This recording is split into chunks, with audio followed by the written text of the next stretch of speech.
I am the tofu golem. Please enjoy the video. You'll begin by positioning yourself in the design where the video belongs. This matters for layout and responsiveness. First, choose the correct Figma mode and make sure you have edit rights. Next, import an MP4. Figma handles MP4 best, so type matters for playback performance.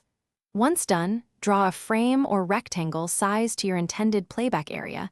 This creates the container. Make sure the aspect ratio matches your target device, so the video won't stretch or crop unexpectedly. You'll now insert the file directly into that container. Drag the MP4 or use Place Image to drop it in. After placing, switch the layer's fill settings to use the video as an image fill and enable playback if available.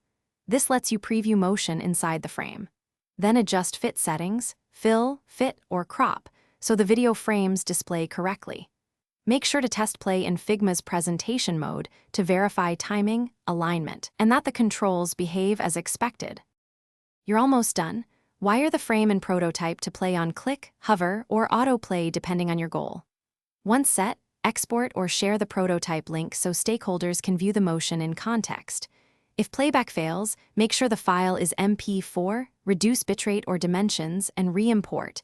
Incompatible codecs or large files often break preview.